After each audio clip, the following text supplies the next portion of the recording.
Really, when we talk about whole Muslims, believers, it is inside of our prayer to ask for repentance. Correct? If you pray namaz, you say astaghfirullah, it's accepted. Allah is guaranteeing you turn to me and I will forgive you. Just turn to me and I will forgive you. What are the signs that your repentance is sincere, number one? Because a sincere repentance, which some people, they call it Toba al-Nasuha. Sincere repentance is not the number of astaghfirullah that you make. Some people say you have to sit down, make 70,000 astaghfirullah, then it's going to be accepted. We can teach a parrot to say astaghfirullah 70 times too, 70,000 times. You can put on the recorder to say that also. It doesn't mean that it is accepted. It's not the number of times. What makes you asking Allah for forgiveness accepted sincerely? So now we talk about sincerity. What is a sincere repentance? The repentance that you understand and you accept that it is wrong that you did. You have no excuse. No excuse. You're not going to say, oh, I did because someone did this to me. I did because this happened to me. I did because of this, because of that. No excuse. You just say, as the dua of Hazrat Yunus, La ilaha illa anta subhana in kuntum min az-zalimin. I am the one who oppressed my own self. There is a dua that he's saying he is a self-oppressor and he is a prophet. And what did he do that was so wrong? He just took a break from his people. So, as we were talking about earlier, the shafa'at of the Prophet ﷺ is only for those ones who commit the big sins, he's saying. Shafa'at, his intercession. You will not get forgiveness if he doesn't intercede for you. It's impossible. So many people, even in Islam, even in tariqah, they go directly to Allah.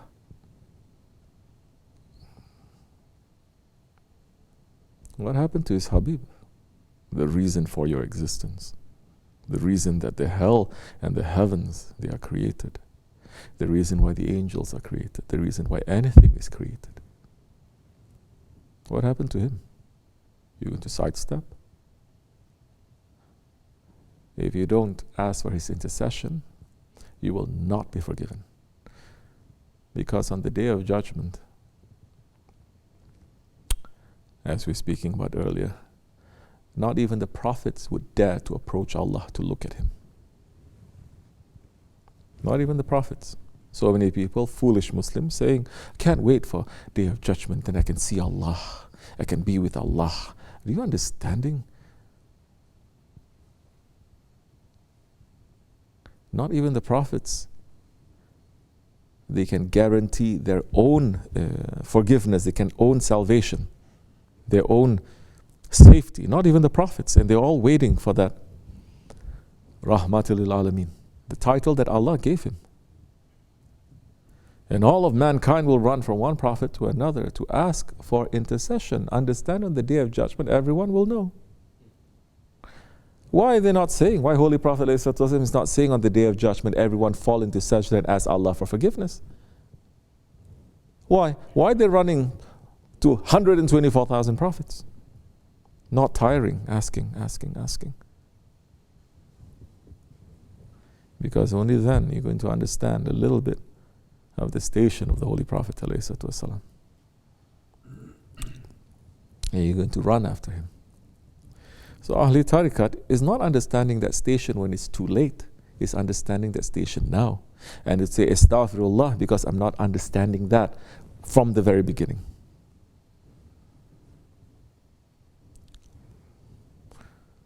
Sincerity, knowing that the sins that you have created, they're big sins in the eyes of Allah. Everyone is so hopeful, saying every little bit of kindness that you make, Allah will bless you. But no one is talking now these days, saying that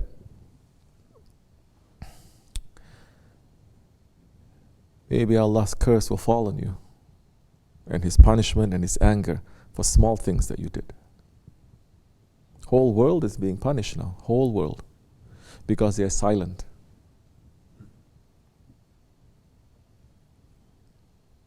They're silent about Khilafat and the Zulm. They're silent about the generations. They made sure the generations of scholars and followers and awliyas, they are finished. That the next generation, they have to go into hiding. They finished and they made people to forget. You forget my beloved ones, Allah is saying, I will forget you. I will not even let you to remember me. I don't want your worship. I don't want your tawaf. I don't want your zikr. I don't want your namaz. I closed everything.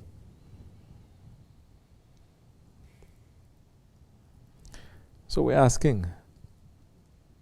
So no one is understanding then the heaviness, the seriousness of the wrong things that they have done. If we understand non-stop for 100 years, at least every Jummah, we're going to beg Allah for forgiveness because we don't have a Khalifa and we're going to ask for it back. It used to happen after the Khilafat was removed. All the alims and the ulamas, they were begging, asking Allah for forgiveness because they understand now there is no protection. But we have forgotten. Allah is saying, you remember me and I will remember you. But we want to forget Him. So Allah is saying, you forget me, I'll forget you too. So the sincerity that has to come to us when we're asking forgiveness is to understand the seriousness of it. How many Muslims now? We ask them, do you believe you're going to Jannat? Yes, of course I'm going to go to Jannat. Just to say like that, oh, it's inshallah, but it's not up to Allah. They believe that they will. They're not begging Allah that Allah subhanahu wa ta'ala in these worst times, in this akhir zaman, that we are all part of this Dajjalic system, everyone. That we deserve not only the hell, we deserve to be put into perishan, into non-existence. That 6 out of 7 will be put into non-existence.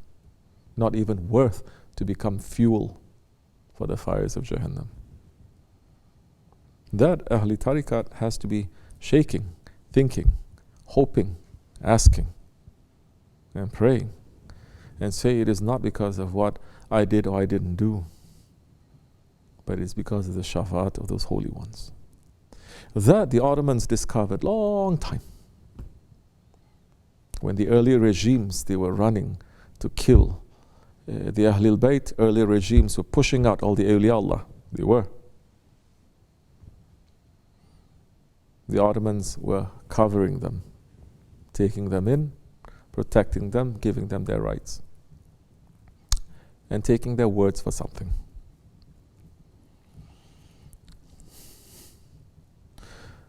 So how do you know that your Toba, it is accepted? When you go through the right channels,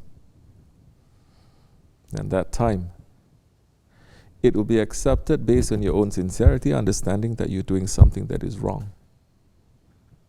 And you don't offer any excuse. You're saying, Inni kuntum mina zalimin. Then that, according to which level? Because there's levels of forgiveness also. It's not just one general thing. It's levels of forgiveness.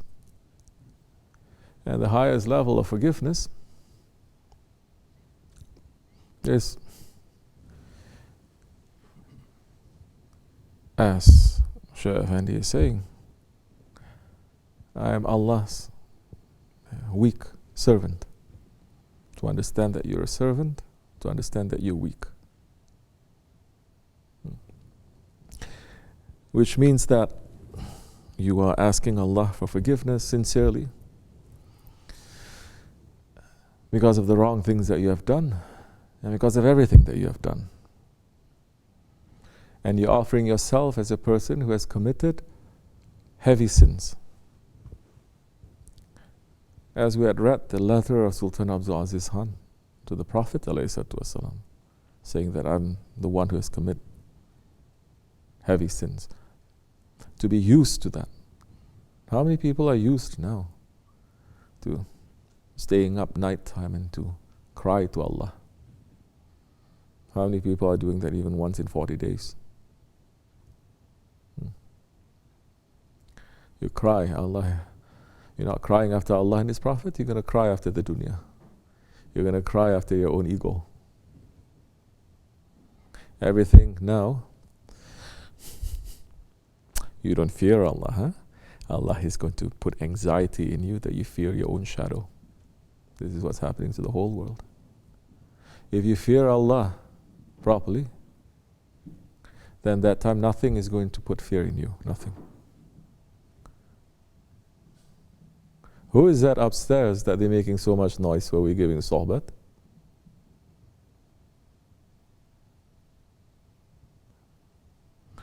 Check it out. It's not necessary for now. You can sit quiet. Reason I put you upstairs is you sit quiet and you don't interrupt. Now you're upstairs and you're interrupting.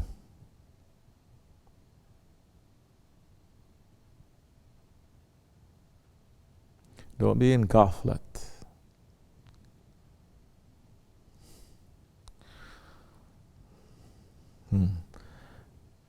We came down. Now to go up again. People believing, they're being sincere in believing. You're watching yourself. Yes, the believer is always in fear. Yes, the believer is always in worry. No? Yes? That is a believer. He's always in worry.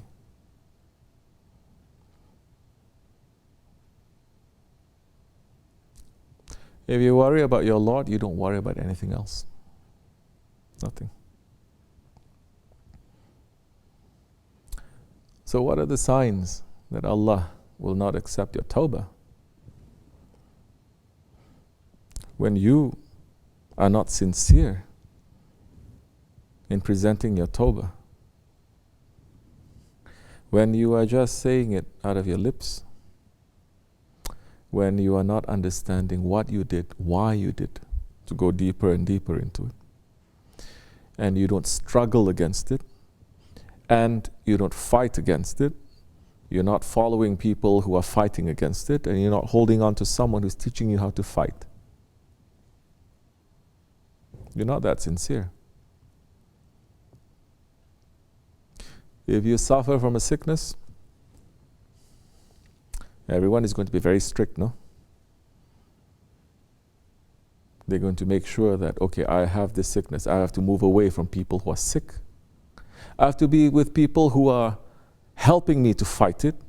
And these people, they are well also, in a special place. Quarantine. I understand. That is if you are sincere. Then you understand it's not just me realizing I've done something wrong, that I'm sick, so I'm asking for a cure. Cure is not going to come to you like that. You have to go see a doctor. You have to follow everything that the doctor is saying. If it's necessary, you have to separate yourself. So now check with our tawbahs. You have to check. And you have to see, after that, after you asking, where you're running, like after the Berat night, check yourselves the next few days, how your ego is hitting back. Now you're fighting against your ego. And check to see how much that you are running now. Which way is it opening for you to worship and to be doing good, or the way that is open for you to go completely to the opposite direction.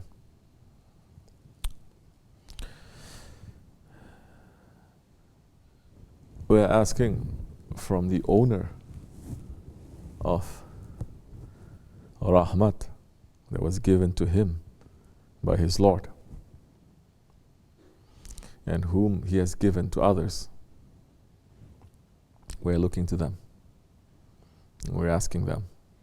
Are we holding on? Or are we fighting against our nafs? You do a mistake, you say astaghfirullah. Sincerely we are saying. But we are saying we are weak servants, Ya Rabbi.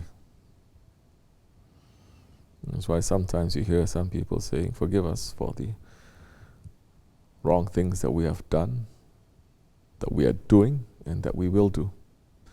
But every dua is coming from a real, from the heart. And whatever the heart is speaking is what you have experienced. But if you don't experience that, the dua is just words that you're saying. It's still okay. It's not bad. But it is better to understand that. You understand? To be able to experience it.